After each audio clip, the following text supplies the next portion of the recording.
स्वच्छ सर्वेक्षण 2025-26 अंतर्गत ठाणे महानगरपालिका हद्दीतील नौपाडा, कोपडी, वागळे, उथळसर प्रभाग समिती येथे व्यापक स्वरूपामध्ये सार्वजनिक शौचालय, टॉयलेट डीप क्लिनिंग ड्राईव्ह मोहीम राबवण्यात आली। आयुक्त सौरभराव यांच्या आदेशानुसार अतिरिक्त आयुक्त प्रशांत रोडे यांच्या सूचनेनुसार ही स्वच्छता मोहीम सकाळी 10 वाजल्यापासून सायंकाळी 6 वाजेपर्यंत सुरू असल्याचं घनकचरा विभागाचे उपायुक्त मधुकर बोडके यांनी सांगितले।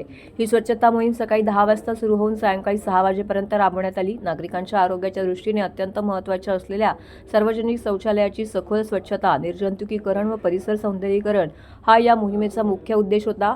या अभियानांतर्गत नौपाडा, कोपरी, वागळे, उथळसर प्रभाग समितीतील प्रत्येक सुलभ शौचालय अशा एकूण 75 सार्वजनिक शौचालय व त्यांचा परिसर सखोलपणे स्वच्छ करण्यात आला आहे। शौचालय परिसरातील दुर्गंधी, कचरा, साचलेली माती, डाग पूर्णतः काढून टाकण्यात आले। स्वच्छतेनंतर फायलेरिया विभागामार्फत सर्व शौचालय व परिसर जंतुनाशक फवारणी करण्यात आली।